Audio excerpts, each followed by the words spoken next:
mean, imagine trying to change the entire world in one fell swoop. And the guy who says, well, I think we can do it. We've got to be a little more gradual. Let's start by banning the slave trade and then giving emancipation to the next generation. And then let's eradicate slavery itself. And we'll do this over one generation, really, to end an institution that is millennia old. And to say that he was the brake pedal stopping things, you know what? I don't know the total truth about Henry Dundas, and I'm sure you don't either, and I'm sure some of it's lost in time. But let's learn about it and let's talk about it instead of having a fool like Olivia Chow mouth off about it with a millimeter of shallowness, and not just economically disrupting half of the Toronto neighborhoods that bear his name, but also condemning a man who actually made Canada freer. I'm appalled by this cancel culture trying to reach back 200 years as if Olivia Chow knows anything. You know, Mayor Chow does have a duty to inform herself, but I actually hold city staff in Toronto responsible for the fact that she has been misinformed. They have had every opportunity to make sure she is properly informed about the history, and they have obviously utterly failed to ensure that she has accurate information on which to proceed, to her embarrassment, ultimately, I believe. And so they have let her down. One of the things that staff should have done is informed her about Henry Dundas's effect on Canada. And it wasn't just appointing an abolitionist to be Upper Canada's first lieutenant governor. He also provided assistance and remediated some of the damage that had been done to Black loyalists who had fought for Britain and then were promised free land and equal rights in Nova Scotia and other Atlantic provinces. When they got there, they didn't get what they were promised. Henry Dundas, when he heard about that, ordered that they immediately be given their land, plus extra land to compensate them for the delay. And if they were disillusioned with living in Canada and wanted to leave, he offered them free passage back to Africa, to Sierra Leone, where Britain was establishing a colony of free Black people. For bilingualism, there was a controversy in Lower Canada about what would be the dominant language in the legislature, because there was a French majority, but the English minority actually represented the British who governed that land. And so Henry Dundas he ordered them to conduct their proceedings in both languages so that they could, if it was in French, they'd be translated into English and vice versa. As far as Indigenous people go, the Americans were making incursions into Upper Canada prior to the War of 1812 and after the American Revolution because they wanted more land. And they had identified Indigenous lands as being prime territory that they wanted. Henry Dundas ordered Lieutenant Governor Simcoe to ensure that their lands were protected for them. And also in the process referred to them as Indigenous nations, as Indian nations, he said. He recognized their sovereignty and he wanted their rights to be respected. And so everywhere you look in the ways that he affected Canada, he had a positive impact in ways that even today stand up well to scrutiny.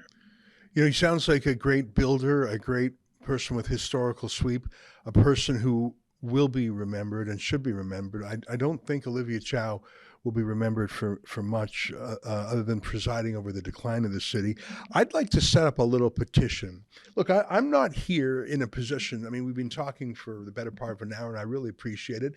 And you've corrected me on a few things and I'm glad you have. And you've made me want to study more because of course, my command of these historical matters is not deep. It's a little deeper than Olivia Chow's, but I won't call myself a historian just yet. But I'd like to set up a petition at savedundas.com, savedundas.com, because I know it was a small petition by that American corporation, Black Lives Matter, that got this thing rolling. And I'd like to have a counter petition. I'd like to get more signatures by people who either love or like or know about Henry Dundas, or people who say, you know, I don't know that much about him, but I do know this. We shouldn't be deleting and condemning and damning the memory of anyone who violates the fashion of the day or the ill-informed political leaders of the day. So whether you are a true believer in Henry Dundas and believe that he is someone who helped achieve the end of slavery in the British Empire, or if you simply think that we shouldn't delete people from history because they're momentarily unfashionable, I think in either case, we should sign the petition at savedundas.com.